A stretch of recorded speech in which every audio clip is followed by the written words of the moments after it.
everything before that and in between, and then we decided to go woke and we changed the name to Department of Defense. So we're going Department of War, and I'd like to ask our Secretary of War to say a few words.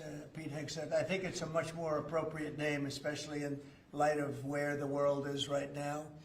We have the strongest military in the world. We have the greatest equipment in the world. We have the greatest manufacturers of equipment by far.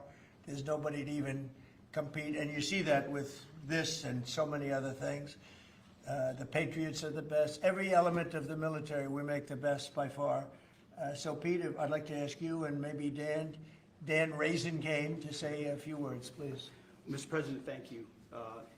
After winning a war for independence in 1789, George Washington established the War Department, and Henry Knox was his first Secretary of War. And this country won every major war after that, to include World War I and World War II. Total victory, Mr. President, as you said. Then 150 years after that, we changed the name after World War II from the Department of War to the Department of Defense in 1947.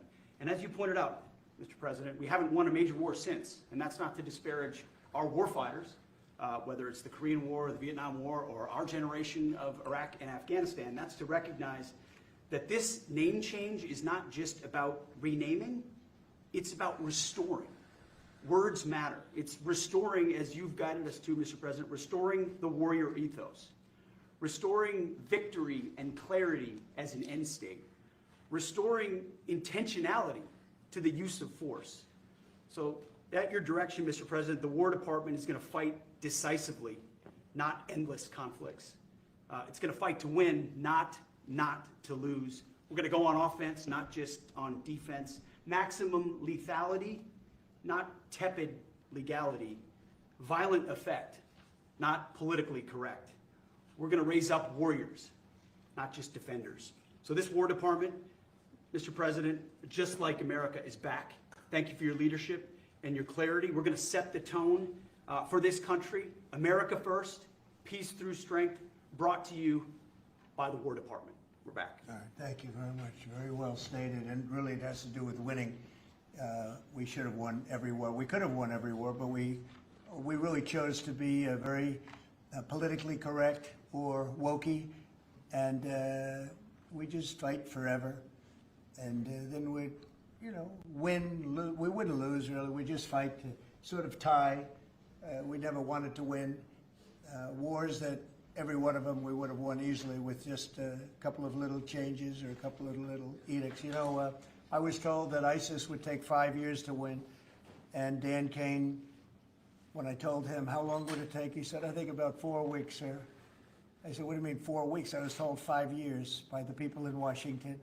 You know who they were, 5 years. I said, you can't do it in 4 weeks. I actually flew to Iraq to meet with him, and I met him at a big air base, and remember that famous day, right? It turned out to be a famous day for our country because you're now the head of the Joint Chiefs of Staff, which is the biggest deal. And he is because he did things that everybody said he couldn't do. So they said it was going to be 5 years, and he knocked them out in about 4 weeks total, 100%.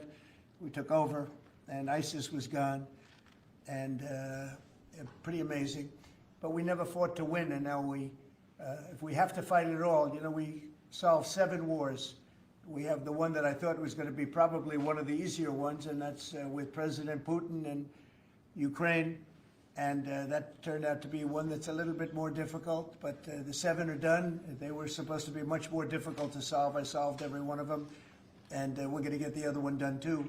But it turned out to be a little bit more difficult than I thought. And it'll get done or they'll be held to pay. But because they're losing 6 to 7, it used to be 5. I used to tell you 5, now it's almost 7. I guess 7,000 people last week, 7,813 people, young soldiers died. Russian and Ukrainian, not American soldiers. But it's a shame, and it's just, they're human lives, and I want to see it stop. But General Kane's done a fantastic job. And again, defeated ISIS, which they said would take a long time. And it didn't take a long time at all. And did other things that people said really couldn't happen. We have the greatest equipment in the world. We have the greatest soldiers in the world. Dan, say a few words, please. Yes, sir. Thank you, Mr. President. It's a true honor for me today to represent the incredible men and women of America's joint force. Today and every day, the 2.8 million service men and women stand ready to fulfill our sacred duty to protect America at home and abroad. As the President said, America's military is the single most powerful fighting force in the world. The mission you and the Secretary have given us is clear and unambiguous to deliver peace through overwhelming strength. And I remind everyone that the U.S. military can reach any adversary at the time and place of our choosing. Service to this nation is an incredible gift, and we're grateful and honored every day to do so. Thank you, Mr. President. Well, thank you, and it's an honor to sign this. And we will do that right now.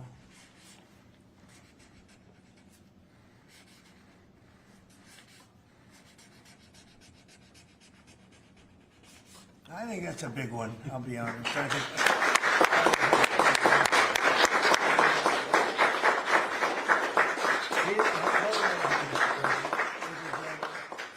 that's a big one. It's a big one, Mr. President. Do you have any questions on this subject? We're going to be discussing the G20 in a couple of minutes, but yes, please. Mr. President, what gave you the idea for this rebrand? And a question for you, the newly minted Secretary of War. What message does this send to our enemies, to our allies, to the American people? And again, what gave you the idea for this rebrand at this moment in history, sir? I think it sends a message of victory. I think it sends really a message of strength. We're very strong. We're much stronger than anyone would really understand. And again, you know, having the great equipment, we have just so much better. You look at all of the, just any of it, submarines as an example. We're 20 years ahead of anyone else. Nobody even compares. And I let a lot of this happen in my first term. You know, we totally rebuilt our military. And then, of course, you had that catastrophe in Afghanistan where they gave up a lot of the equipment, but a relatively small amount, but a lot. There was a lot in Afghanistan. I think it was the most, General, I'd say it was the most embarrassing day in the history of our country, the way that happened, the way they went to the wrong airport. They should have gone to Bagram, not the local little airport with no security, with tight quarters, etc. You know what happened. I think it was the most embarrassing moment in the history of our country, frankly. That was under the Biden administration. That was terrible. And we were going to be leaving, but we were leaving with strength and dignity. We were going to keep Bagram because Bagram's 1 hour away from where China makes its nuclear weapons. We're going to have that all to ourselves, a big, beautiful place built many years ago from money that today would be the equivalent of, you know, many, many billions of dollars. You couldn't build it. The longest runways, the most powerful runways in terms of load capacity. And we just walked away from it. So stupid. And they were fools. The people were fools. No, we have the strongest military, and I think that indicates we have the strongest military. And, you know, we had it, and we won World War I, we won World War II, we won everything before, and as I said, we won everything in between. And we were very strong, but we never fought to win. We just didn't fight to win. We didn't lose anything, but we didn't fight to win. We could have won every one of those wars quickly, but they went a route that I think was probably politically correct, but not correct for our nation. So I think the Department of War sends a signal. Yeah, please. You alluded to this a little while ago, but you said that this rename is a, quote, a good reflection of where the world is at right now. How do you square naming it the Department of War when you've been pursuing peace in so many different parts of the world? Well, I think I've gotten peace because of the fact that we're strong. If we weren't strong, those 7 deals I told you about, the 7 wars, a majority of them wouldn't have happened.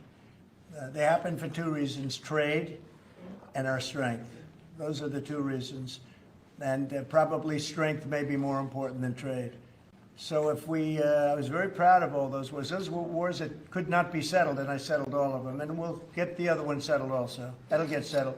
But without the strength, we wouldn't have settled any of them. Yeah, please. Mr. President, is it your expectation that Congress will codify this name change in the law? I don't know, but we're going to find out. But I'm not sure they have to. We're signing an executive order today, but we're going to find out. We're going to see. if they do, we're going with it, and we're going with it very strongly. There's a question as to whether or not they have to, but we'll put it before Congress. Do you know how much this rebrand will actually cost? And are there any concerns about, the Pentagon's mission of Yeah. actually cutting back on spending? But and not a lot. waste? We know how to rebrand without having to go crazy. We don't have to recarve a mountain or anything. We're going to be doing it not in the most expensive. We're going to start changing the stationery as it comes due and lots of things like that. We're not going to be doing things like have been done in the past when they changed the name of forts that shouldn't have been changed. Those names of the forts should not have been changed, at least for the most part. And as you know, many of them have been changed back already. At the request of the communities, every one of those communities said, we want our name back, like Fort Bragg as an example. The people in that community wanted that name back. They refused to call it anything else but Fort Bragg.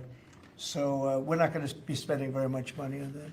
Yes, please. When you spoke with the Europeans and Zelensky earlier this week, did you preview this for them, and did you say what No. security guarantees No. they might be involved in? This is nothing to do with anybody but the United States of America, the people of America. This is who I talk to about changing a name. This is a very important change because it's an attitude, and we know how to win. We've been winning, and we're going to win like you've never seen. Wait till these factories start to open up that are being built all over the country. You're going to see things happen in this country that nobody expects. We have over $17 trillion in investment coming into the country. We never did anything even remotely close to that. No other country has either, by the way.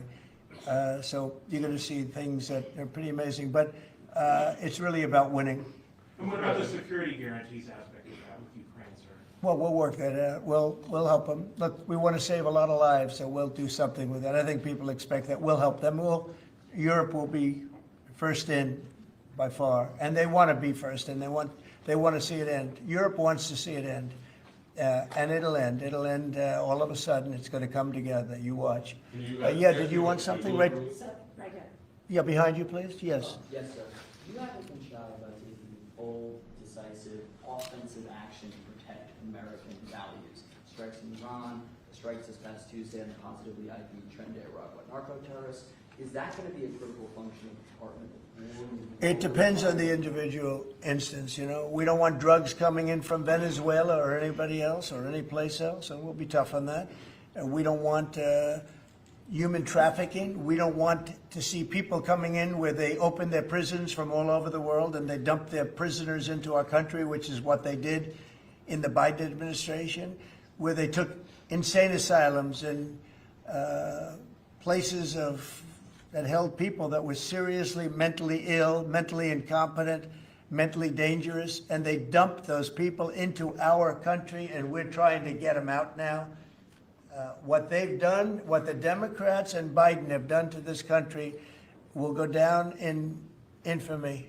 What they have done to our country, and especially that, they created the worst inflation we've ever had. That's nothing compared to what they did with the people in our country right now. And we're getting them out, and it's not easy when you have the liberal judges destroying our country. But we've won them all. We've won it all, ultimately won it all. Hard process. It should be easy, and we know who it is. We know exactly who we're looking for. We had 11,000 murderers dropped into our country. We've gotten a lot of them out. Or in some cases, they're so dangerous, we were afraid to get them out because they'd come back in. But for the last 120 days, 0 people came in. Can you imagine? This is me speaking, but these are figures developed by, they say, a pretty liberal group of people. They admit that 0 people came into our country. Think of that. A year ago, it was millions of people were coming in. Millions. They were coming in. You could look at them and you could say, big trouble. And that's what we have in our country. But we're getting them out, and despite that, we're doing really well. Yeah, please, Brian. Comment on the recruitment levels across the military. Yeah. Well, the recruitment's the most exciting thing. So when I was campaigning for the office, numbers were coming out that the recruitment numbers, generally, you could speak to it better than anybody, the recruitment into the military, all branches of the military, and police and firemen and everything else. Anything having to do with like a public service, the numbers were horrible, record-setting bad. And now they're record-setting good. We're setting every record every month for recruitment. We're packed in the Army, Navy, Air Force, Marines, Coast Guard. My beautiful I love Space Command. I see Space Command, but Space Force has been, we've got a waiting list of people wanting to go in. A year ago, especially a year and a half ago, when I took the lead in the polls, which was very early, it really helped with the recruiting. And when I won from November 5th on, it's been amazing. And over the last 4 or 5 months, we're just packed. It was very hard to get police officers. Now the departments are loaded up. Everyone wants to be a policeman or woman. So it's been a great thing. General, do you want to talk about that? Sir, as you said, serving our nation is an incredible gift that we give, and the reward on that gift pays back exponentially year over year. And I think the young people of America are seeing the importance of service, and whether it's in any of our armed services or in local police, fire, or rescue, service is an important thing that I personally encourage, and I know everyone else in government service sees that same reward.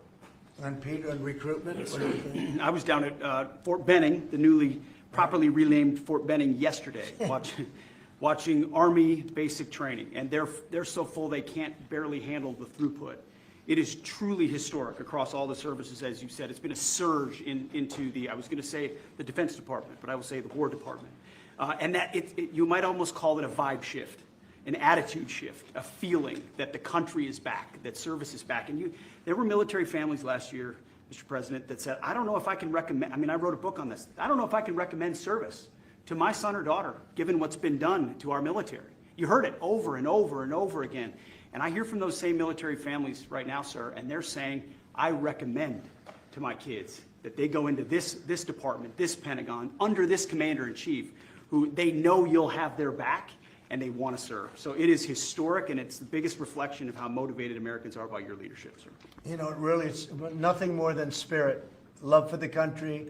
I guess the esprit de corps, as they say, you have more of that than we've had maybe ever, frankly. But to see a turn over a period of less than a year, I would say, but to see a turn, nobody wanted to go into the military. Now everybody wants to go into the military. Jennifer, you wanted? Yeah, there's some new reporting on North Korea and this Navy SEAL incident in 2019. Can you say if the administration has engaged with North Korea on that incident since it happened recently? Yeah. And then can you share some references? I don't know anything about it, no. I could look, but I know nothing about Can you it. confirm that it happened? I don't know anything about it. I'm hearing it now for the first time. Okay, great. And then on the Hyundai incident in Georgia with the arrest of some workers, construction workers at the plant, have you heard any feedback from Hyundai? I just heard about that a little while before the news conference, and I would say that they were illegal aliens, and ICE was just doing its job. But I know nothing about the instance. It happened a little while ago. Okay? There has been some pushback on that though from South Korea already, and of course, they pledged to invest $150 billion in the U.S. Just here, last week. Are you concerned? Well, and they have the right to sell cars and things in our country. It's not like a one-sided deal. Are you concerned at all about your immigration agenda potentially clashing with these economic goals? Well, we want to get along with other countries, and we want to have a great, stable workforce.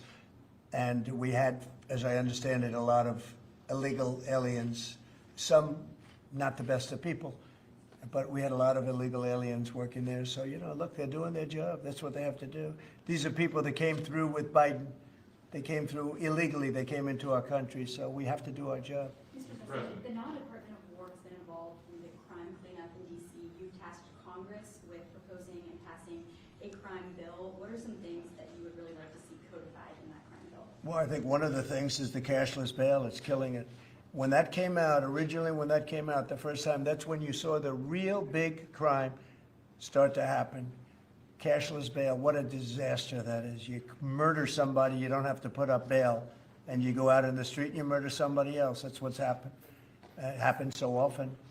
And that's one of the things. And other of the things you're reading about, it's a standard, but just a certain toughness.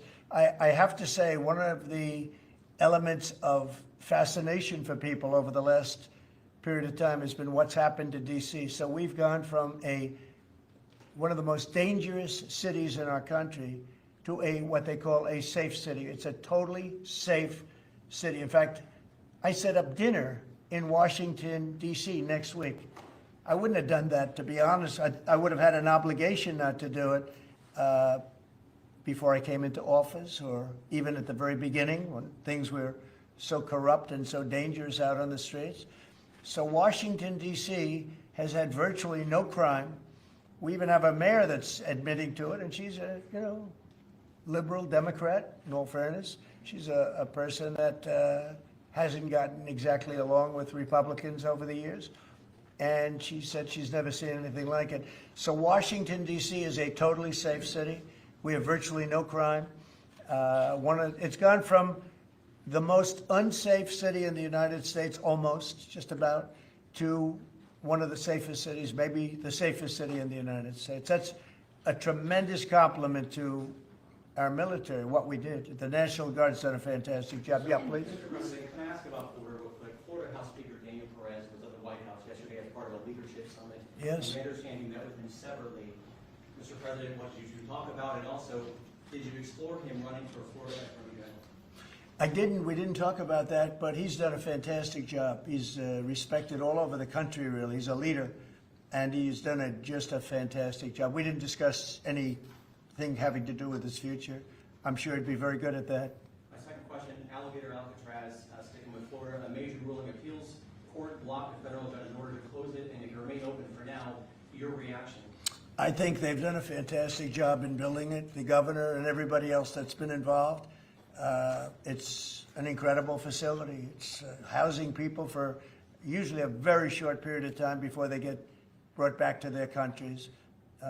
As you know, we focus on criminals before we focus on anybody else, and we're taking thousands and thousands of criminals out every month out of our country, some of them murderers.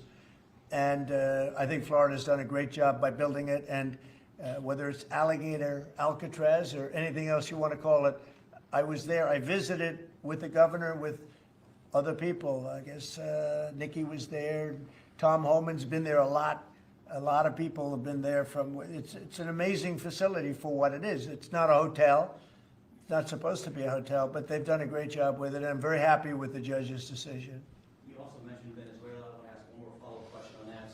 On the U.S. strike on the boat tied to the Venezuelan drug cartel, the Maduro regime is pushing back today. In fact, they say the U.S. seeks regime change through military threat. Your reaction to those words, and also, would you like to see regime change in Venezuela? Well, we're not talking about that, but we are talking about the fact that you had an election which was a very strange election, and to put it mildly. I'm being very nice when I say that. I can only say that billions of dollars of drugs are pouring into our country from Venezuela. The prisons of Venezuela have been opened up to our country. They've taken their prisoners, the worst prisoners, murderers, Tren de Aragua. The worst prisoners that you can ever imagine are now happily living in the United States of America. Now, many of them we've gotten out.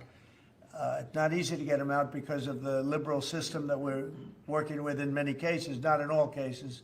But millions and millions of dollars and billions of dollars of drugs are pouring out of Venezuela and other countries. Look, China, what they're doing with fentanyl is a terrible thing. It comes through Canada and it comes through Mexico, but a lot of it's coming through Venezuela. Venezuela's been a very bad actor, and we understand that. And when you look at that boat, you see the bags of whatever it is there. Those bags those bags represent hundreds of thousands of dead people in the United States. That's what they represent. Yeah, please. Mr. President, your reaction to the jobs report this morning? Well, I'm going to talk about that in a minute. We have our great people here, so I'll talk that in a minute. Let's talk about this. We'll give a couple of because these two people want to get to work on the Department of War. So let's keep them first. Yeah. Mr. President, the DOJ is reportedly considering a ban on transgender people owning guns after the Minneapolis shooting.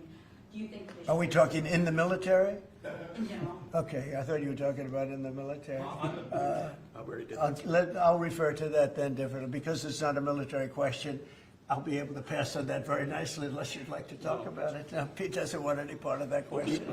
Yes, please. Mr. President, who do you blame for losing India to China? In your post earlier today in the morning, you did put that out. I don't think we have. I've been very disappointed that India would be buying so much oil, as you know, from Russia. And I let them know that. We put a very big tariff on India, 50% tariff, very high tariff. I get along very well with Modi, as you know. He's great. He was here a couple of months ago. In fact, we went to the Rose Garden, and the grass was so soaking wet. It was such a terrible place to have a news conference. I said, well, let's use a beautiful white stone emblematic of the White House, okay? And it's been very well received. But we had a news conference on the grass. That was my last news conference I had on the grass because everybody sunk in. You probably sunk in. Every reporter out there, they ruined their shoes. We made that change. It's been a really well-received change. Yeah, please, go ahead. On Venezuela, you've sent F-35s down to Puerto Rico, you've sent naval vessels into the Caribbean, you're concerned about drugs being illegally sent into the United Yeah. States. How do you describe this buildup, this situation? Well, I just think it's strong. We're strong on drugs. We don't want drugs killing our people. I believe we lost 300,000. You know, they always say 95, 100,000. I believe they've been saying that for 20 years. I believe we lost 300,000 people last year. I know families that lost their son. Those families will never be the same. I know a family lost a daughter, a beautiful daughter. In fact, it was like she took something that she thought was like a minor deal, and it turned out to be riddled out with fentanyl, the size of the head of a pin, and you're dead. And no, we're stopping the drugs. We're going to save a lot of people. Look, whether it's 100,000, but it's not. It's 350,000 people died last year from drugs. And we're not going to let that happen to this country. Think of that. Think if you're in a war and you lose 300,000. We'll lose 600,000 in the, pretty much between Gettysburg and all of that, the Civil War, we lost, 600,000. So we're losing half of that every year to drugs. We're not going to do it. We're not going to allow it to happen. You think of the wars. If we lost 600,000 people in a war, but we lose that every 2 years, more than that. So it's 300 to 350,000 people. And when I see boats coming in, like loaded up the other day with all sorts of drugs, probably fentanyl mostly, but all sorts of drugs, and we're going to take them out. And if people want to have fun going on the high seas or the low seas, they're going to be in trouble. I will tell you, boat traffic is substantially down in the area that happened. And they called it the runway. It's a runway to the United States. And boat traffic is very substantially down on the runway. You can imagine why. I think anybody that saw that is going to say, I'll take a pass. I don't even know about fishermen. They may say, I'm not getting on the boat. I'm not going to take a chance. What happens if Venezuela flies jets over U.S. naval vessels again? Well, I would say they're going to be in trouble. We'll let them know about that. We heard that happen, but it wasn't really over, not like they described. But I would say, General, if they do that, you have a choice of doing anything you want, okay? If they fly in a dangerous position, I would say that you can, you or your captains can make the decision as to what they want to do, all right? Sure. How close We did have they get, we have Mr. one more. President? You said they didn't go over. Say it? How close did they get? You said the planes did. Well, I don't want to talk about that, but if they do put us in a dangerous position, they'll be shut down. Thank you very much, everybody. So we're going to now cover the G20, and I'm going to let these people go back to the Department of War and figure out how to maintain peace. Okay? Thank you very much. Thank you. Congratulations, General. Thank you very much. Appreciate it. Great job. Sir, just before G20, we do have one more EO Okay. for you today. And I should also say that the Department of War EO that you signed was actually your 200th EO since you came Wow. back into office on January 20th. That's more than Joe Biden did in his entire term in office, more than Obama did in either of his 2 terms in office. So it's a momentous accomplishment, and congratulations. That's sir. good, but Biden never signed one. No, yeah, It you've was done signed every by one the- up in here. They've been signed by the auto pen, right, didn't he? So we really beat him by much more than you think. The 201st executive order, sir, this relates to hostages and wrongfully detained Americans. This provides a new legal mechanism to declare foreign countries to be countries that engage in those sorts of practices, and gives your administration powerful tools to get American hostages out. This has been a Right. focus of your administration Yeah. this time around. Adam Bowler's here, and he's done incredible work already. This will give him even more. I think it's great, and more Adam's tools. amazing. So Adam, do you want to describe how many hostages we've gotten out together, you and I, and you and a couple of other people that we know, and Yes. me and a couple of other people that you don't know, but we've gotten a lot of hostages. Do you want to describe it? Mr. please? President, you brought Sure. back 72 hostages since your term. If we compare that to President Biden, he has gotten 20 taken. So he is negative 20 taken. 20 taken. They don't take our people so Yeah. often. So, Mr. President, That's good. when we spoke, you said that that was a primary focus, and I'll tell you the job is easy because of you. And we paid nothing, too. We pay nothing. We They don't pay $6 exchange. billion. They always paid $6 billion for 5 people. $6 billion. It was just a number I kept hearing. Not only that, $6 billion plus we'd get like one person, and they'd get 6. They got one, the Prince of Doom, they called him. He was the #1 arms merchant anywhere in the world ever. And they got him out. And on top of that, we paid money.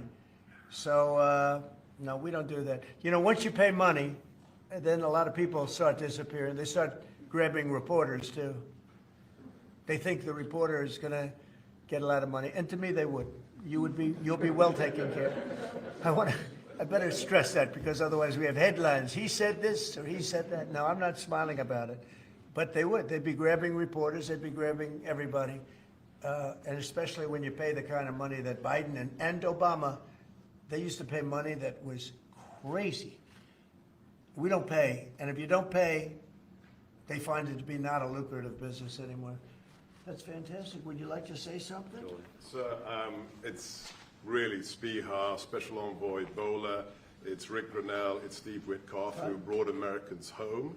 But with this EO you are signing today, you are drawing a line in the sand that U.S. citizens will not be used as bargaining chips, and it provides your Secretary of State, Marco Rubio, the same tool set to punish states who take our citizens wrongfully the same way that we can punish those who sponsor terrorists. This is a very significant EO you are signing today, sir. Thank you, Sebastian. Very good. You're doing a great job, too.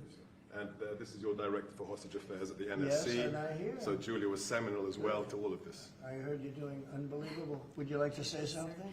Absolutely. It's a outstanding EO, absolutely unprecedented action against those foreign adversaries who would take our people. They now know they are on notice, and it's not acceptable. And if you take our people now, you will pay.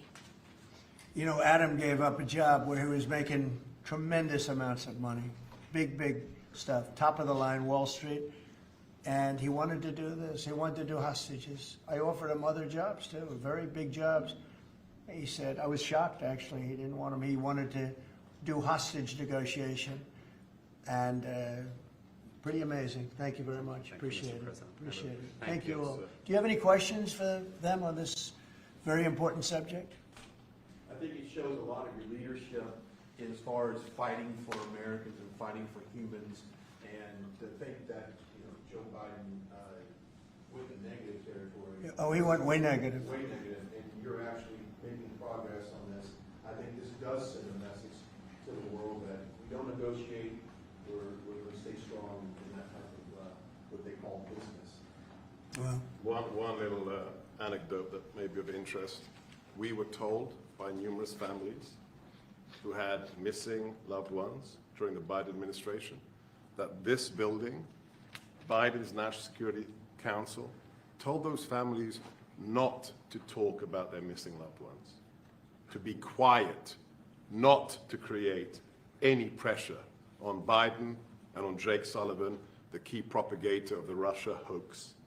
This administration has met with those families on a weekly basis. Right. People like Adam, yourself, sir, your envoys are doing everything to get every single American home.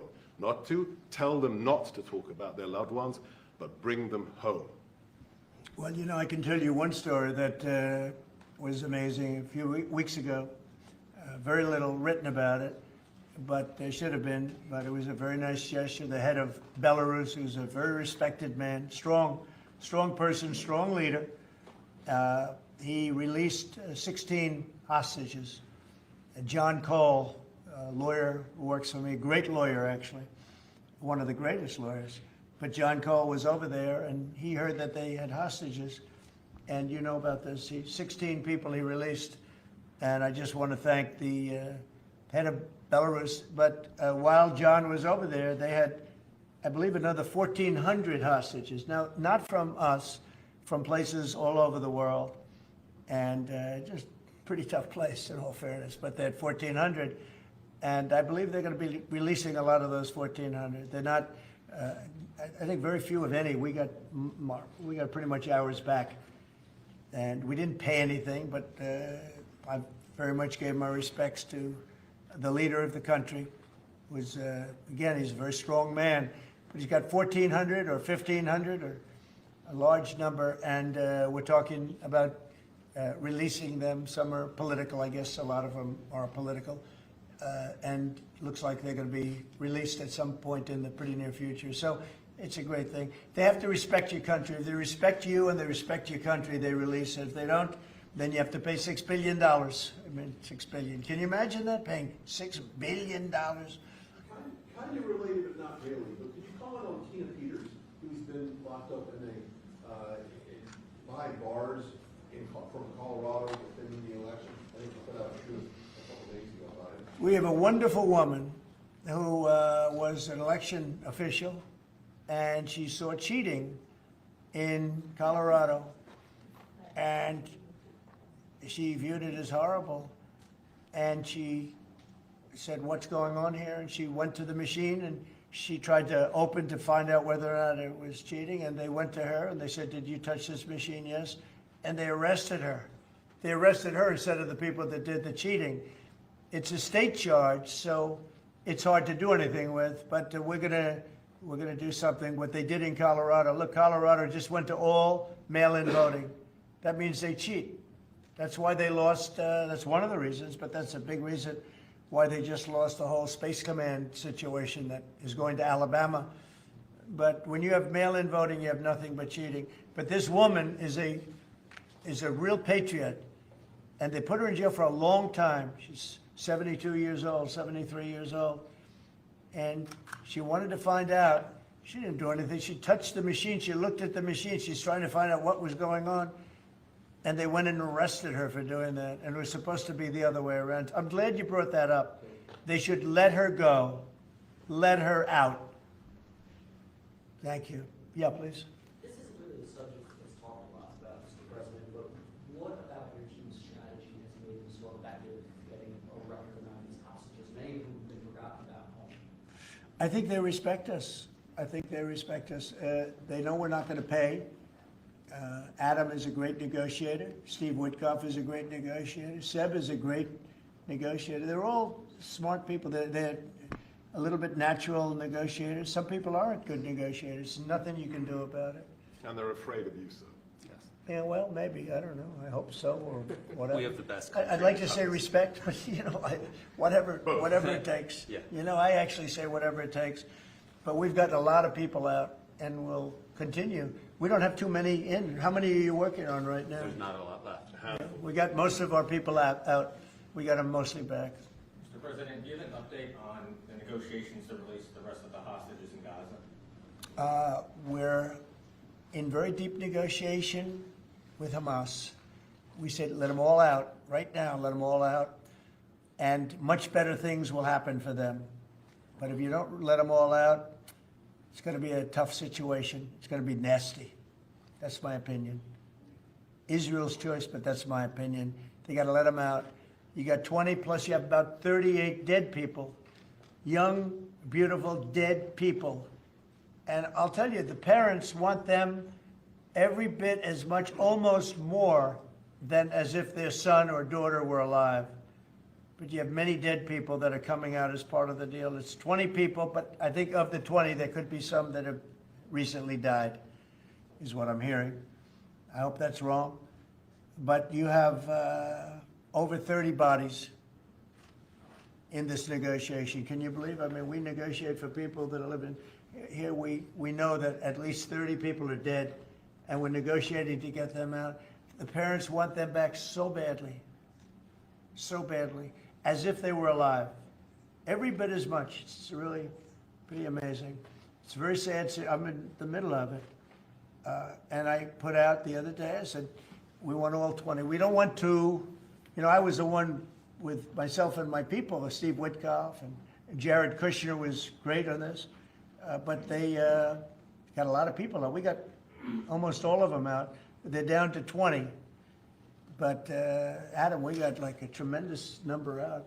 But I always said, when you get down to the final 10 or 20, you're not going to get them out unless you're going to do a lot. And doing a lot means capitulation. That's no good either. It's a very tough situation. But I put out the other day, let them all out. Every single one. No more twos and ones. We'll give you one this week, and in 2 months we'll give you two more. And there's negotiation going on right now. Okay. And real quick, what is the biggest challenge negotiating with Hamas right now? 10 to 20, what do they want to let them free? Well, they're asking for some things that are fine. Look, you have to understand, you have to remember October 7th. You know, people forget October 7th. It's not an easy thing to forget, right? But people forget, or they maybe purposely forget October 7th. So, you know, you have to put that into the equation very strongly. It's amazing. Some people even deny it. They deny it. They're crazy. But I've seen tape that's as violent as anything that you can imagine. Many of you have seen those same tapes. So you have to put that into the equation too. So it's not an easy situation. It's a tough one. But there are 20 people, maybe a little less, but there are 20 people that we want out. We want the bodies of these parents. They are, I've never seen anything like it. The level of love that they have, they want their children back. And, you know, I see demonstrations, big demonstrations in Israel about the hostages, not about the war, about the hostages, which puts Israel in a tough position because, you know, it's tough to prosecute a war when you have people they want the 20 people back. They just want them back very badly and everything that goes with it. So it's very sad. Thank you very much. We're going to talk now about the G20. I figured we could wrap 2 or 3 up. The last time I took a day off, everybody said bad things happened to me. You know that, Seb? I took 1 day off. I didn't take it off. I was working. In fact, I was here. But I didn't do a news conference, and they said bad things happened to the president. That's why they're fake news, Mr. President. It's fake news. You know, if you look, Biden, he had a press conference. He missed it for about a year, right? About a year. And I never saw any stories like that about him. He didn't have, and when he had one, they'd ask him, what flavor ice cream do you like? He'd say vanilla. How many times have they asked him that question? What's your favorite ice cream, sir? Vanilla. Okay, that's enough. Thank you, ladies and gentlemen. They don't have to go through this, but we all have a good time.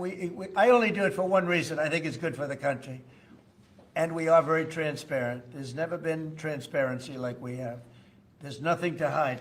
So thank you very much on this, Will. Great job. Appreciate it. So we're going to talk about Florida, the great state of Florida now, because it's going to be a very exciting thing to host the G20.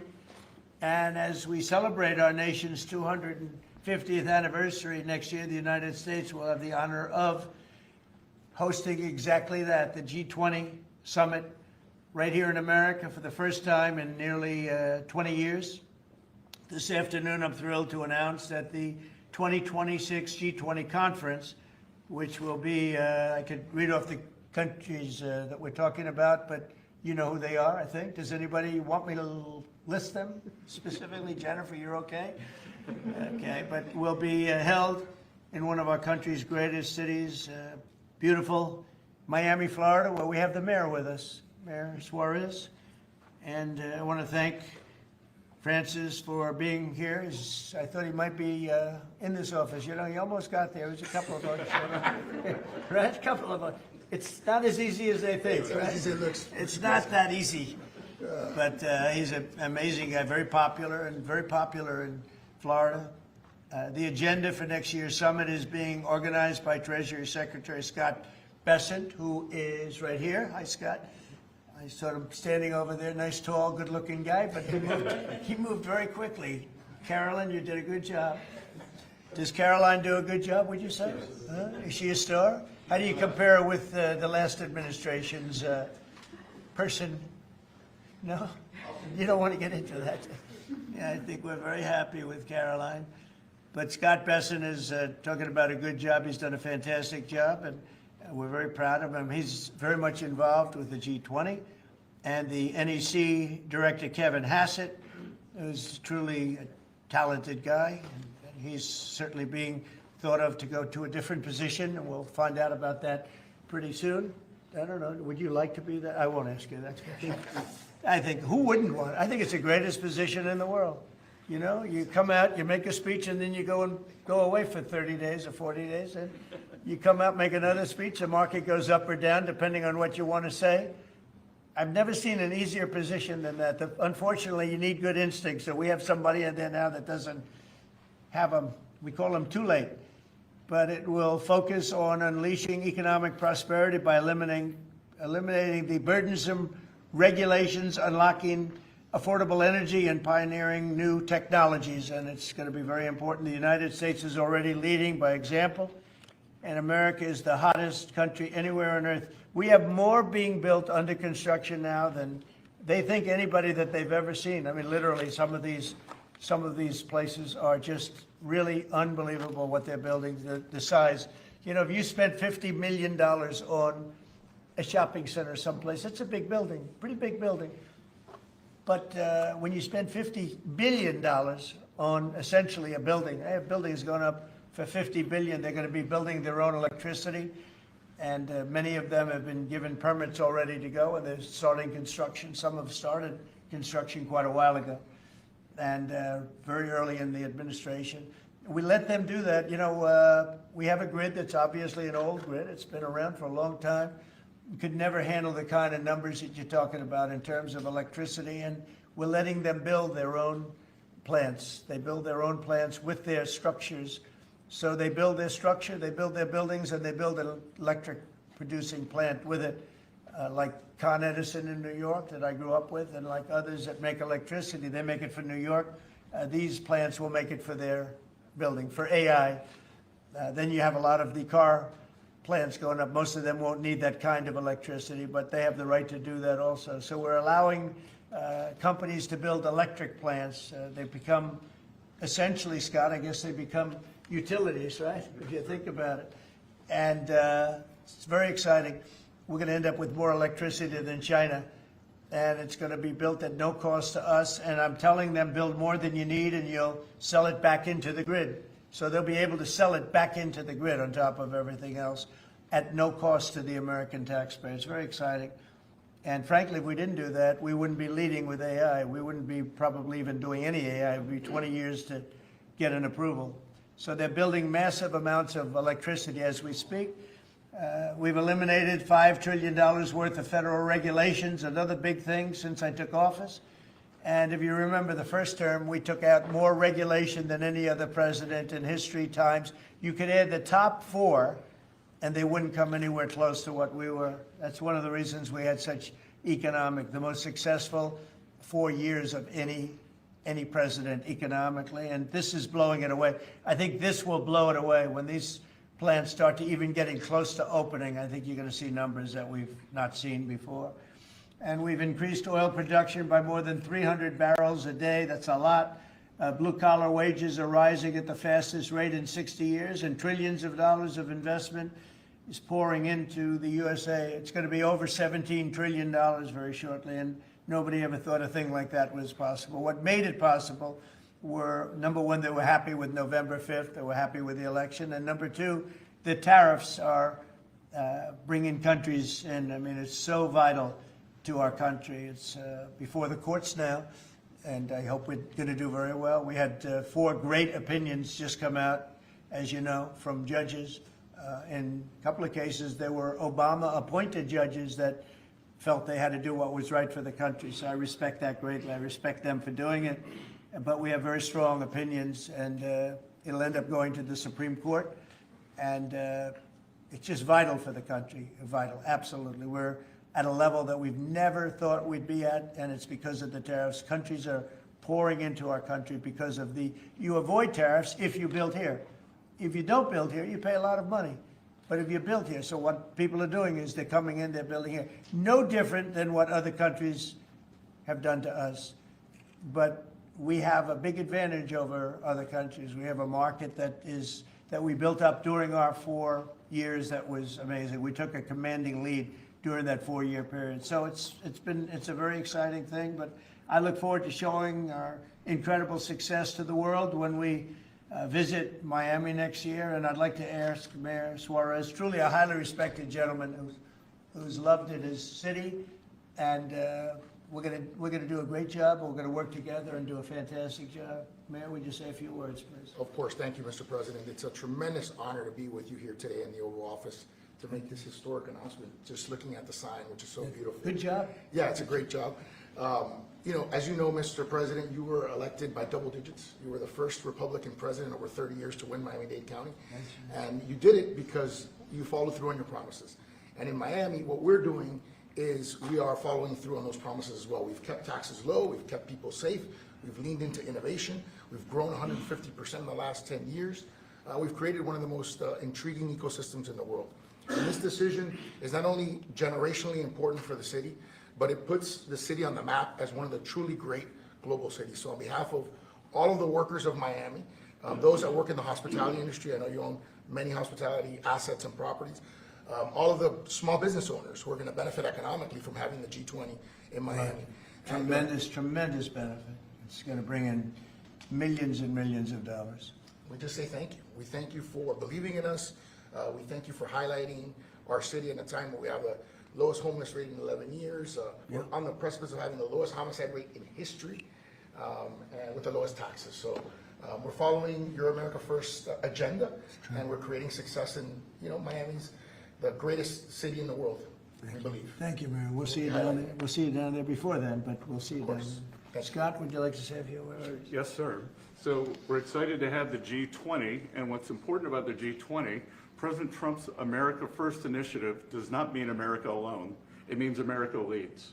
So we will be holding the G20 in the capital of the world, Miami, next year, to showcase the beginning of President Trump's second term. Will be a year and a half into it. We will have done peace deals, tax deals, trade deals. We've made the U.S. the best place to come, start a business, have tax certainty, energy certainty, and regulatory certainty. And it's going to be an exciting event.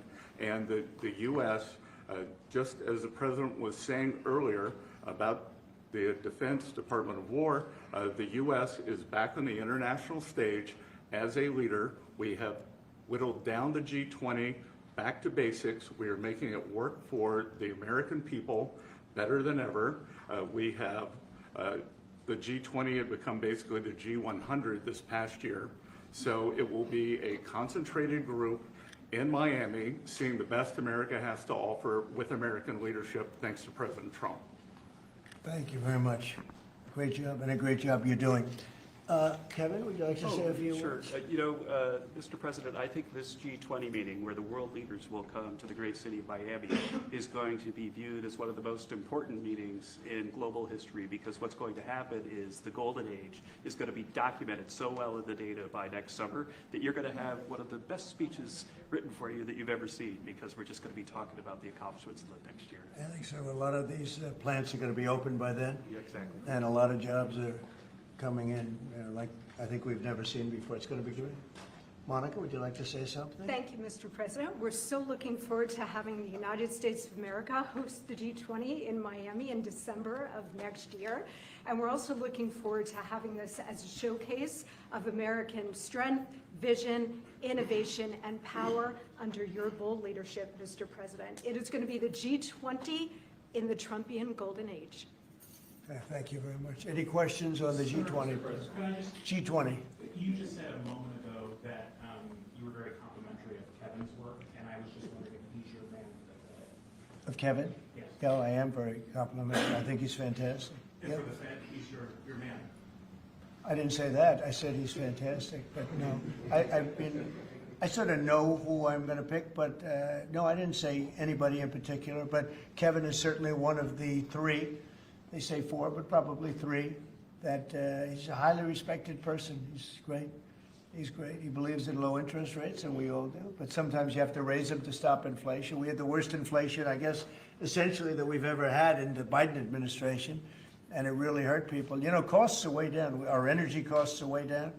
And, you know, when energy comes down, everything comes down. And we brought down the price of groceries and specifically the price of eggs. You remember that first week when you were screaming about eggs? I said, I know nothing about them. I just got here. That's Biden's problem. But we got the cost of eggs down to really low numbers. So we brought costs down for people. And, you know, it's something I said. And the Democrats have this false narrative. They say, oh, costs went up. They just say things that it's just like incredible. If you look at energy, I think you're going to be at $2 a gallon with cars very shortly. $2. It was $4, $5 under the Democrats.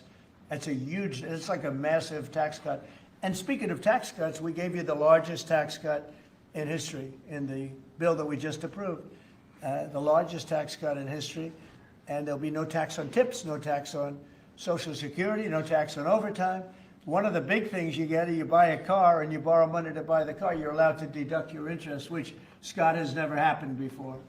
You know, rich people like to talk about deductions. Middle income, they never gave them deductions. I got them one of the best deductions, an interest deduction. So it's great. Jennifer, please. Yeah, a couple questions on the G20, sir. Is there any update on your plans to attend this year's G20? And then are you saying for next year? I won't be going this year. It's in South Africa. I won't be going.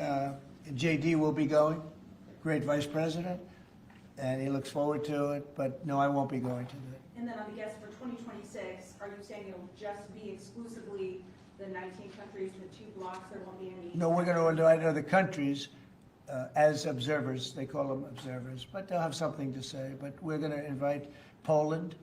Already I've issued them an invitation. They're great. They were just here, as you know. Great leader, great new leader.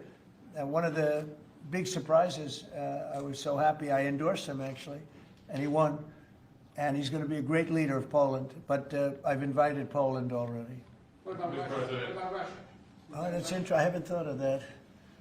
No, I haven't thought of that. That's an interesting question. I'm going to think about that for a little while. Mr. President, you just mentioned that the tax cut bill.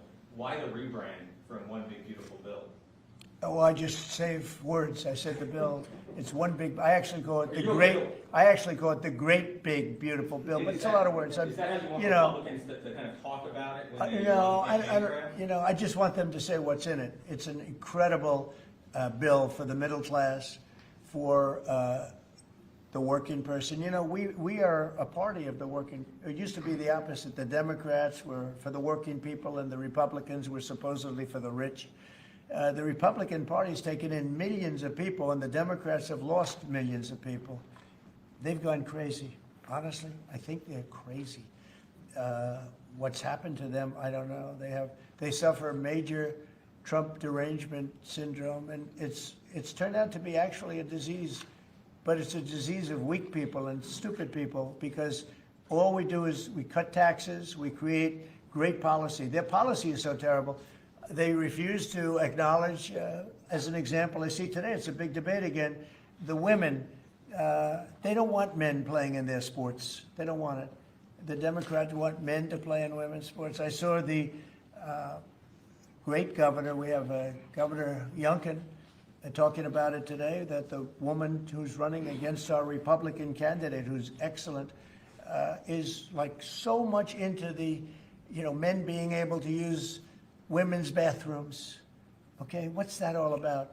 Men playing in women's sports, wants open borders. Again, once they want, actually, after what we've gone through with millions, I think 25 million people came in from prisons, from mental institutions, drug dealers, drug addicts. They're pouring into, they poured in, now we have none coming in. The border's been sealed for a long time, actually almost since I got into office. Remember when the Democrats said we need legislation? I didn't have any legislation. I said close the borders. And now the borders for the last 4 months, not one person has been allowed to come into this country illegally, not one. Done by people that would normally like to see you look bad. Those are the numbers. So it's been an amazing job. Yeah, please. Mr. President, this is going to be a major event as far as, I know this is not until next year in Miami, but do preparations begin today? And if so, what is being done? They've already begun. We first had to deconflict our Basel with the dates, and so we have already started doing that. And so thanks to the president's team. He started a long time ago, actually. If you knew him, he was working on this long before this press conference. Yes, sir. It's in good shape, gonna be great. Yeah, Mr. President, we learned this morning that we've lost 78,000 manufacturing jobs this year. How do you explain it? Well, one thing we have is, we have the interest rates are too high. That was, a matter of the Fed. But the other thing is, so many different elements aren't included yet. And one of the things we've learned, and we learned that the hard way, watching over the last few months, are the corrections that people have been making. They'll say you're losing jobs, and then they say, by the way, we have a correction a month later of, 100,000 jobs are missing. They actually had a correction once of 850,000 jobs. But I'll let Kevin just speak about that a little bit, because I heard him speaking about it this morning. I thought he did very well. Please. Thank you very much, sir. Well, I think that if you look at the indicators, there's capital spending boom, industrial production at an all-time high. The Atlanta Fed says GDP now is north of 3%. And so all the indicators are saying that things are really strong. And what we've also seen is that Goldman Sachs put out a study yesterday that said that the August number tends to be really messed up because of seasonal adjustment things, and they tend to be revised way up. And so I think if they were revised up, which has happened on average over the last 15 years by about 60,000, then everything else would make sense. But right now we're puzzled about the BLS numbers and looking forward for new leadership there to make it so that the numbers are more reliable. And again, we're building, they've started building all of these factories and plants, including car factories. Car factories are coming back. We lost more than 50% of our car production over the years. And I think we're going to get all of it back. It's coming back in really rapidly. Really, we're building a lot of car plants. Indiana, places that you don't think of it so much are taking, but also Detroit, lots of places it's coming in where I think we're going to get everything. We've lost it over a period of 40 years, and I think we're going to get it all back in a very short period of time. And big ones, big plants, incredible plants that were never going to come back. Without the tariffs, they wouldn't have come back. And I think without the election on November 5th, they wouldn't come back either. The election was very important also. Yeah, please. As we've been here, Mayor Adams of New York has announced that he's staying in the mayoral race there. Can you react to that, but also tell us? No, I mean, he has to do what he wants to. No, I mean, he's free to do what he wants. It would seem to me, and everybody in this room, including you, that the only way you're going to beat the communists, because you have a communist running, which is fine. I'll have to deal with a communist in New York City. I never thought that was going to happen. This is something I didn't think was going to happen, Scott. You're going to have to explain this one, because we're going to have a communist mayor. It would seem to me that if he stays in, if you have more than one candidate running against him, it can't be one. If you have one candidate, if he's the right candidate, I would say that Cuomo might have a chance of winning if it was a one-on-one. If it's not one-on-one, it's going to be a hard race. And we'll get used to a communist, and he's going to have to go through the White House and get approvals for everything. And we're going to make sure that New York is not hurt. We want to make sure that New York is cherished and taken care of. And so I didn't know he was running or not running. But you didn't offer him an ambassador? No, I didn't do that. No, I wouldn't do that. It's nothing wrong with doing it, but I didn't do that. The G20, we understand that it'll be held at Doral. Yes, it's going to be a Doral, yeah. You considered that with the G7 last time you decided against it. Why go forward with it now? Well, I think that everybody wants it there because it's right next to the airport. It's the best location. It's beautiful everything. They actually requested that it be there because location is the best. And we will not make any money on it. We're doing a deal where it's not going to be money. There's no money in it. I just want it to go well. And it's going to be each country will have its own building. I think it'll be really a beautiful thing. And Doral's been very, very successful. One of the most successful properties in the country.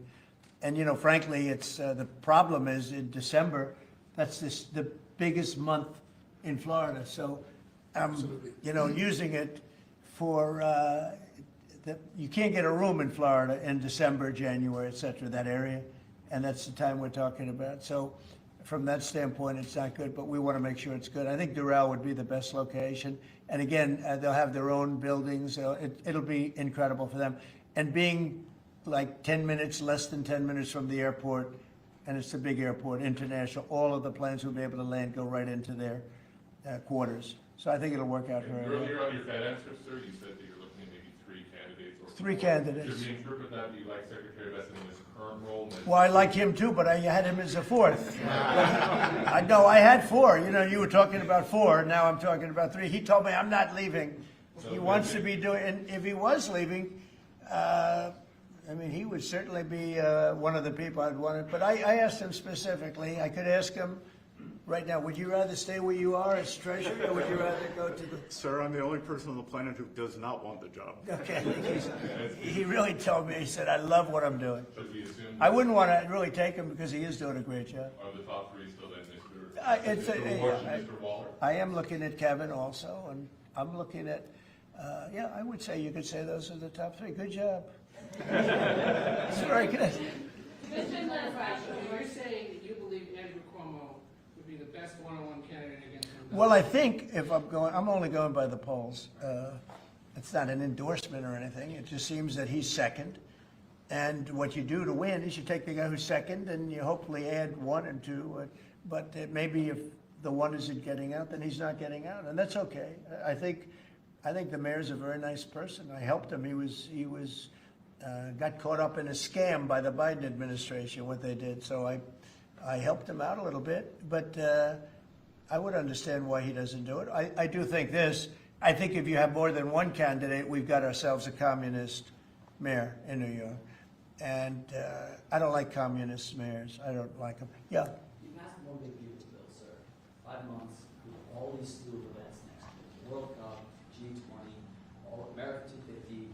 Given this, what's your economic outlook for the year 2026? How much growth do you think is reasonable for us to expect economically next year? Well, I heard, and you know, we were on a very downward path with Biden, and I heard that the most we could do is 1% GDP, and now I'm hearing 3.2% and 3.5% and all. And our big year won't be really next year. I think it'll be the year after, because when these plants start opening up, it takes a period of time to build them.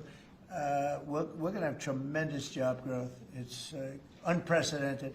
We have unprecedented in history. There's never been anything like it, because we're going to have more than $17 trillion invested.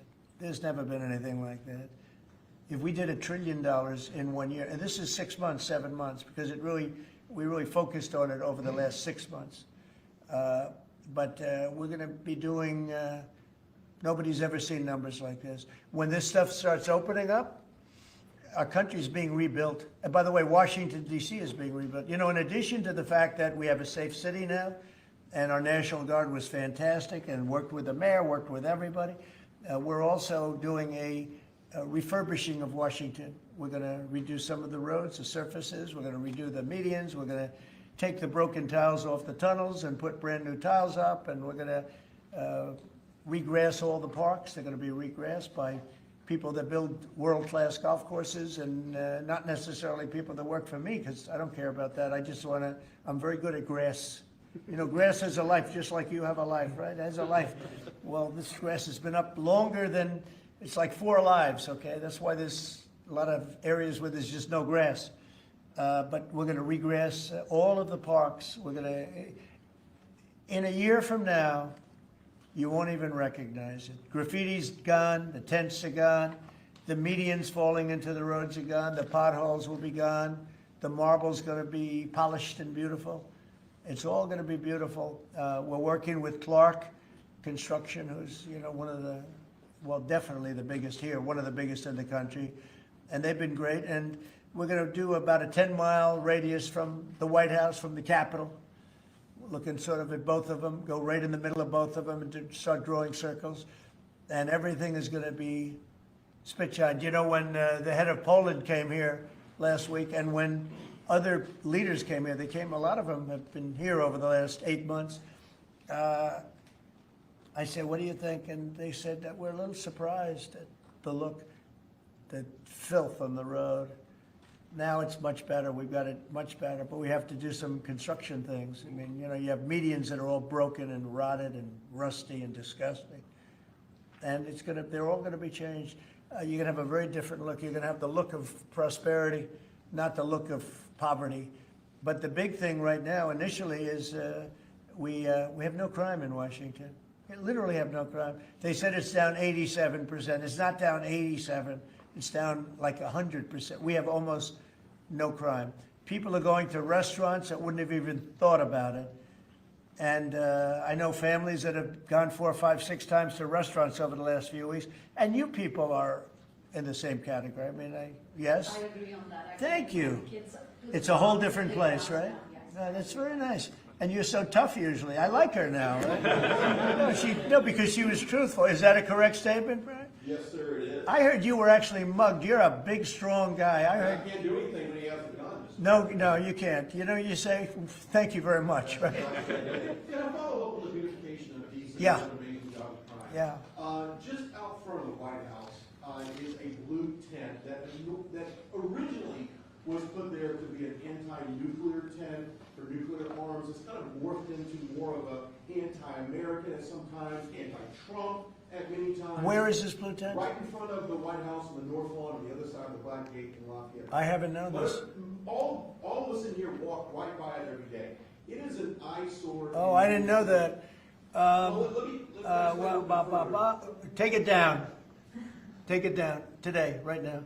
Nobody told me that. So you're saying there's a blue tent? It's been there for 30 plus years. It was originally a peace tent, but it's kind of morphed into something. Yeah, morphed into radical left. Okay. Well, what I've heard- Is it in the ellipse? Where is it? No, it's in Lafayette Park. It's actually Lafayette Park. Take it down. Okay. Okay? What's interesting about it is that I've had people tell me it's a public health hazard because people sleep in there, they eat, there's rats. Yeah. But also it could be a national security risk because people can hide things in there, they can Okay. keep weapons in there. We're going to look at it right now. Yes, sir. We have removed over 50 tent sites, not 50 tents, hundreds and hundreds, maybe 1,000. I think it's over 1,000 tents, but 50 sites. So I'm a little surprised to hear that, but we're going to look into it right now. Lafayette. On the National Guard, Yes. the DC mayor has, of course, gotten on board with your plan with DC, but the DC Attorney General has said that he plans to, that he's suing you for Yeah. your federalization of police. What's your Can you imagine, we have an attorney general who's not related at all to the mayor, by the way. You know, it's a totally separate department. We've got so many separate departments. You have the district attorney has nothing to do with the mayor. The whole thing is crazy. But how about this? We just set a record on low crime in Washington, D.C., and we have a man suing us to let us go back to high crime. We're going to have to be here for a little while to make this really work long-term after we're gone. And so we're going to meet that head-on, and I suspect we'll be very successful. And I can always declare a national emergency, because this was a national emergency. But right now, we have the safest city. We have now one of the safe cities in the country. We had almost the worst. I mean, a city that was as bad as some of the horror shows that you've heard about for years. And we're going to fix some of those horror shows, too. Okay? The Google ruling today that you posted on Truth Social about, the Europeans buying Google. Can you? So Google is a great company. Yeah, Google is a great company, American company. Apple is a great American company, and so many others. And the European Union, I don't know why they do it, but they have been finding them numbers that have been astronomical. More so before I got here. But Apple paid $17 billion a fine in the last year. Apple, $17 billion on a case that a lot of people think they weren't guilty of. And no, I'm going to be speaking to the European Union about it's not fair.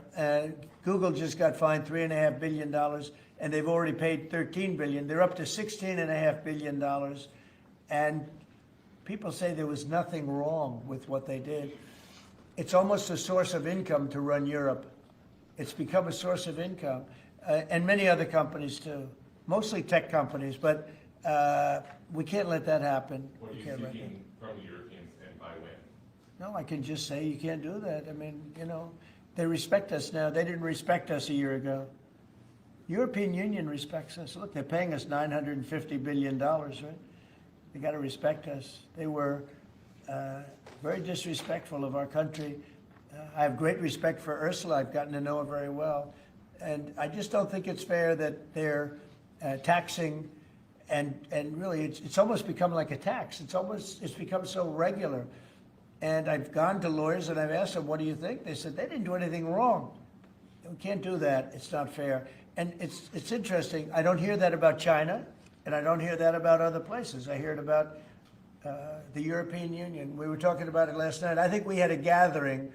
That was the highest IQ group of people I think any room has ever had last night, you know? It was about as high as you can have. All the tech geniuses were there. They love their computers. They would tell me more about chips that I want to know. Did this come up last night? Yeah, it did. It did come up. A couple of companies said that they were taxed by the European Union. It's interesting. They weren't complaining about, in that regard, China. They weren't complaining about other places. It's the European Union, and they have. Apple was again forced to pay $17 billion last year. So I think we're going to change that around. It's just not fair. We don't want that to happen to our companies. And you know, if somebody does that, we should be doing it to them. They've got to pay, let them pay us. But you just can't do that to our companies, yes. Was Elon Musk invited to the dinner last night? I wanted to go back to the G20 real quick in Miami. You know South Florida very well. Many cities are being considered for the G20. Was this a hard decision, or did Miami just stand out to you? It wasn't a hard, really. I mean, look, it's got the weather.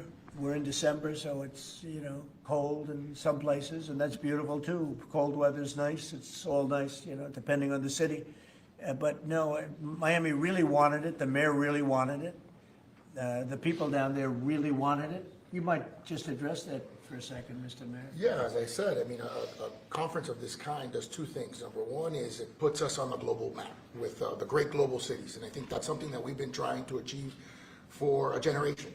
And I think number two, it's a tremendous boom for your economy. I mean, as the president knows, he has, you know, multiple hospitality assets, and the working people of Miami, the small business owners, are going to benefit tremendously from the economic impact of a conference like this in our city. So it's an image thing, but it's also benefiting working people in our community. Do you think Xi and Putin will attend the G20? They're members. That's an interesting question. I'd love them to if they want to. I mean, they can't, you know, as observers.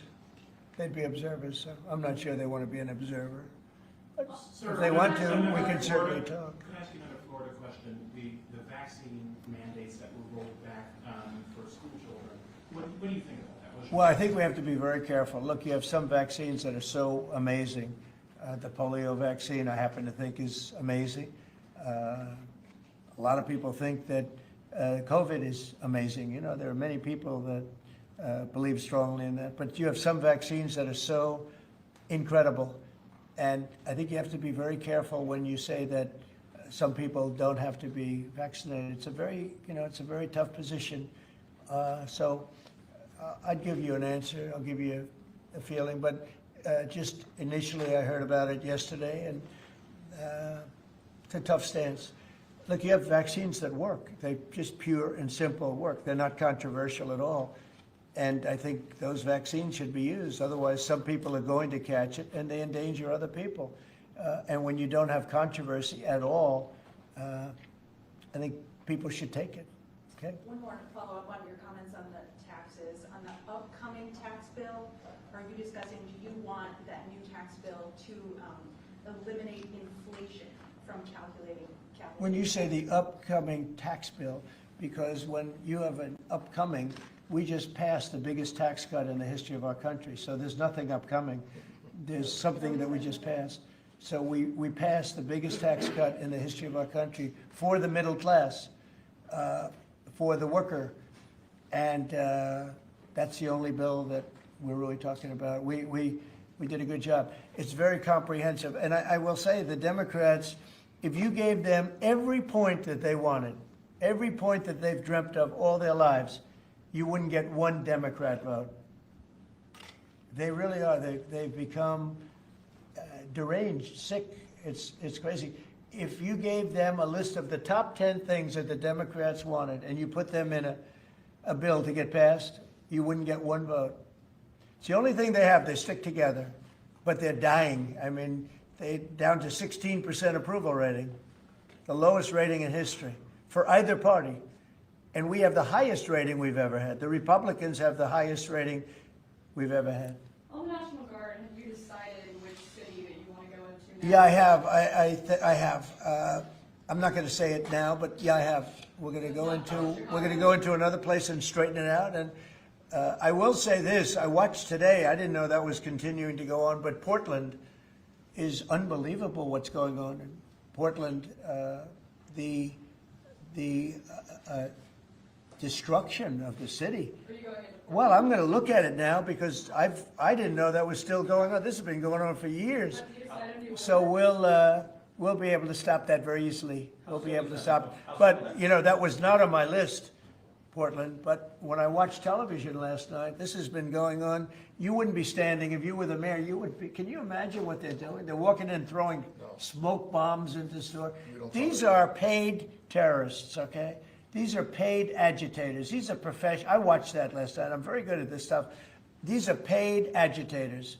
They get paid money by radical left groups, not radical right groups, radical left groups.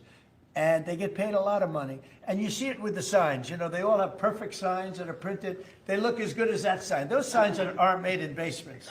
They're made at professional printing offices, and they cost a lot of money. These are paid agitators.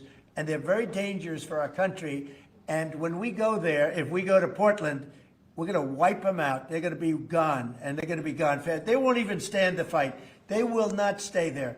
They've ruined that city. I have people that used to live in Portland. They've left. Most of them have left. But what they've done to that place is it's like living in hell. Yeah, go ahead. Thank you for your statement before. AP is reporting that you would be banning visas to delegations who will be attending the UNGA, the UN General Assembly, including Brazil. Your reaction on that, sir? That who's banning them? The Trump administration. Well, we are talking about things. We're very upset with Brazil. We tariff them very high because of the fact that they're doing something that's, very unfortunate. I love the people of Brazil. We have a great relationship with the people of Brazil. But the government of Brazil has changed radically. It's gone very left. It's gone very radical left, and it's hurting Brazil very badly. They're doing very poorly, very, very poorly. So we'll see. And are you ready to reset relations with India at this point? I always will. I'll always be friends with Modi. He's great. Prime Minister, he's great. I'll always be friends, but I just don't like what he's doing at this particular moment. But India and the United States have a special relationship. There's nothing to worry about. We just have moments on occasion. How are trade talks going with India and with other countries that you haven't reached a trade deal with, particularly Western? They're going great. Other countries are doing great. We're doing great with all of them. We're upset with the European Union because of what's happening with not just Google, but with all of our big companies. They just, hit them with these unbelievable fines. $17 billion and $14 billion. And they use that money to run Europe. It's almost become like common. It's almost become a yearly occurrence, like it's a tax. So it's very unfair. I want to thank you all very much, and we'll see you around. We're going to see you in Florida, but we'll see you a little bit before that, I suspect. Okay? What are you having for dinner? Thanks, guys. Thank you, President. Well, I'll be having something good here. I'll be at the White House. Thank you. Thank you very much. Thank you, Thank you. Thank you very much. Thank you.